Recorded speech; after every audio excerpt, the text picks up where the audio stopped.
Hi, it's Olivia, and it's also 2023, so Happy New Year. I'm excited to be doing this video today, which will be my best books of 2022. And so that is books that I read last year. They didn't necessarily come out last year.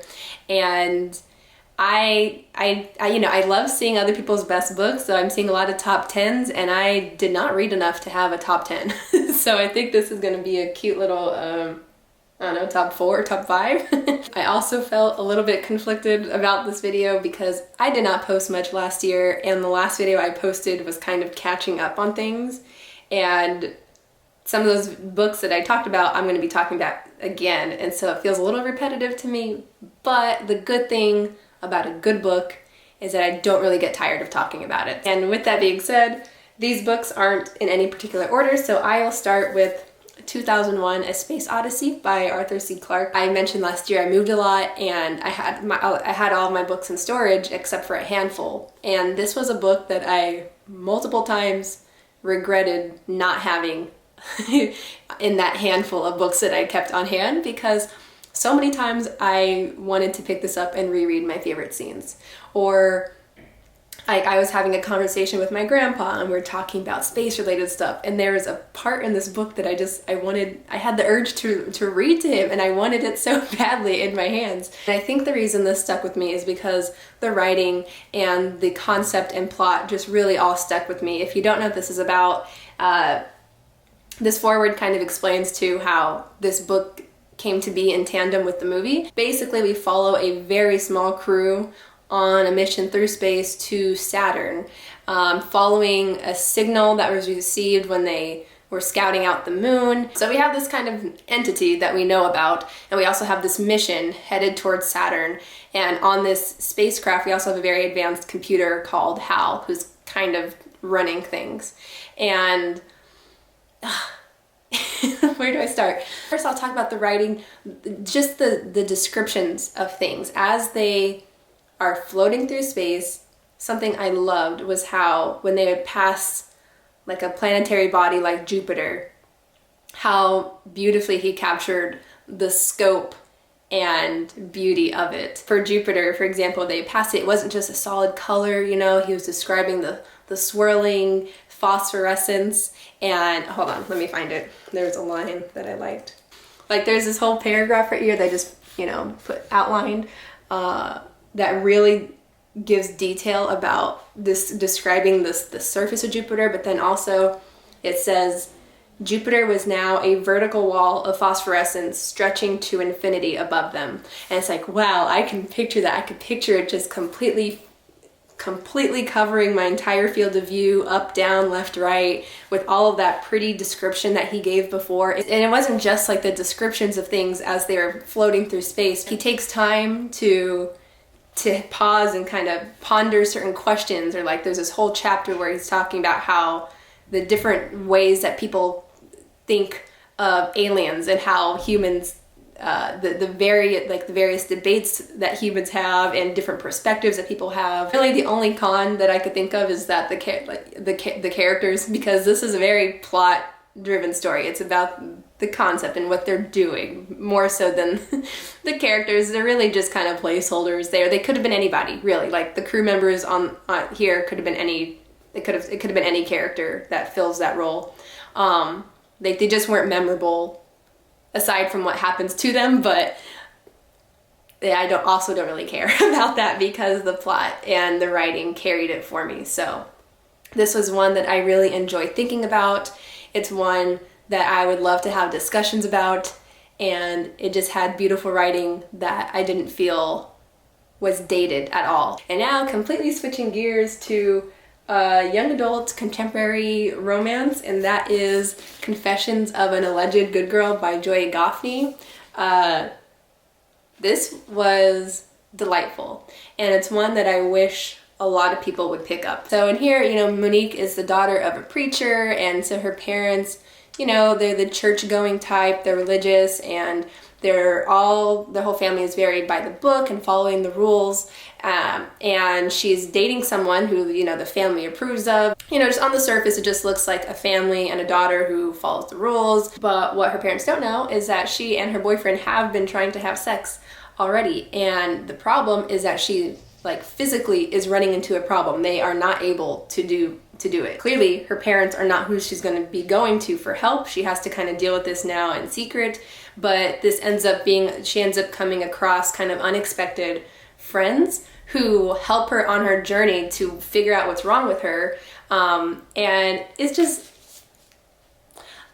this was like very validating and also funny, but also had wonderful discussion and commentary that didn't feel forced. I don't know if it's just me, but sometimes in books or even movies, I'll feel like when there's more social commentary or discussions that happen, they almost feel forced. It feels like I can tell the writer is like wanting to get this point across rather than it kind of coming up genuinely from the characters. The dialogue and interactions with the characters felt so genuine and organic. It was just so good because it had so many layers to it. And on top of that, like there is a wonderful romance going on. Like I genuinely loved the romance that was in here. The love interest I think is wonderful. And you know, there's this aspect of her kind of really being empowered to learn about her body in a way that she hasn't before, and that kind of highlights how we really need to do better with that all around with teenagers and just adults too, with being knowledgeable about ourselves. There's also this element of not judging people on the surface for who you may think they are or what they're going through. There's also a huge kind of piece of the importance of women's health and access to that, because you know one of the problems is that she needs something that you would find at like a women's clinic, but she's a teen and she needs her parents' permission. And it's just I just loved all of the things that came together in this story. And like I said, I loved her unexpected friends and her love interest, and they were so supportive and funny. Again, like I think I mentioned, that it feels very validating in that this book like openly talks about sex and women's bodies and the very valid questions that people have that maybe seem kind of, what's the word? That taboo, the things that may seem taboo or stigmatized simply because we're so not used to talking about them or keeping to ourselves. But then you realize like, oh, that's a common thing. And there is such power in that, in realizing that things are not nearly as uncommon as you think, and that we should be able to talk about these things so much more easily. I always try to go through like my pros and cons. There's like a thing towards the end where I was like, yeah, I wonder about how a certain thing was approached towards the very, very end, but it like in no way took away from my enjoyment from the whole book. And next, I have an adult sci-fi, The City We Became by N.K. Jemisin. You know, I read this as part of the Reading Color book club. In this one, cities are kind of like actual entities with kind of human avatars, and there is something a brewing. In this one, I also followed along with the audio, which I have to recommend because there was like a production to the audiobook. You could hear it just right from the start, the sound effects and warping of things. It was very neat, but and I felt like it really went with the tone of the story. But this was just, I think what I want to talk about this is it's just creative. I've only read one other book by her. I've only read the 5th season, and I plan to finish the series once I reread the 5th season, because it's been a minute now and I want to refresh. But what I got from her, what I get from her writing is that she's just a very creative mind, very creative and original, in that I can't think of books that are similar to it. It stands on its own. It's very different. Something else I enjoyed about the characters in the story was how diverse they were, not just diverse backgrounds, but of age. Like one of the characters is a 60-plus-year-old woman. I think that's kind of rare to come across like an older woman in a fantasy work. And just some of the references and the things that I can't even specify things because it won't make sense out of context. And there is a sense of confusion sometimes while reading her stories, but it comes together eventually. But I think I said this before, she's also very unapologetic when she has any kind of like social commentary, or maybe like the characters will say something and it's just very blunt, very in your face, and like I said, unapologetic, and I think that's cool. Being that it's book one, there were the things that were very book one of it, you know, sometimes with the pacing or like trying to learn what's going on, or like I said, how things can be confusing, but even with that, or like maybe changes in pace, like the plot and the characters carried it for me. And I guess finally this also just felt like a really beautiful ode to New York. So next one is a very interesting find. I found it through this organization I'm a part of. I come across a lot of picture books, and we also have a lot of Spanish books, Spanish language books. And so this one I came across first in Spanish, and I was trying my best to translate it. I've been trying to learn some Spanish, you know, I do Duolingo and whatnot and stuff, but I kept coming across it and would try to like translate as much as I can every time. But even from what I could pick up before I was able to fully translate it and read it, I could tell that I loved the idea of it. And it was this book called A veces yo soy todo lo que necesito.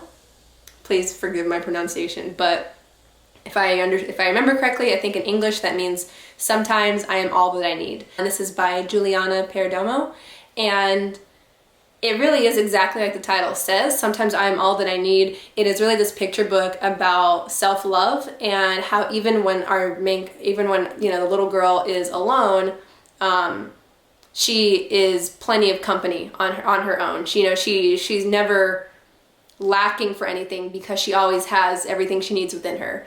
And I love that concept. I love that message of self-love, especially for young kids. I love to see that represented, and I'm kind of on the hunt for more books like that. I might want to write a story like that. But so I just especially like this one. I thought it had very sweet little illustrations that went along with it, and that's really what I had to say about that one. I thought that was the last one, but there's actually one more I also remembered about. That's the thing, I don't track the picture books that I read because I come across a lot of them, and sometimes you read them really quickly, and so I don't really keep track of them. But there's this other book called Eyes That Speak to the Stars, and it is a very clear companion story to the first one, called Eyes That Kiss in the Corners by Joanna Ho, illustrator Young Ho. And I mean, I adored this one, and its companion, Eyes That Speak to the Stars, is very similar, and I love it just the same. While Eyes That Kiss in the Corners really follow the love of our main girl and appreciating the beauty of herself and her family, and especially the woman in her life, so her mom, her grandma, her sister. This one is kind of like the same theme, except for the father and the grandpa and the brother, and I thought that was very, very sweet. I keep saying it's very similar because even the writing style and the art is very similar, but it's not in a bad way. Like that's what I love so much about the first one, was the poetic nature of the words and the beautiful, beautiful illustrations. So I think together they are a really great companion set to have on your radar. So those are my best books of the year. All of them are books that I would love to talk about. If you've read any of them, please let me know, but also feel free to let me know your favorite books of the year. And I will see you in another video. Bye.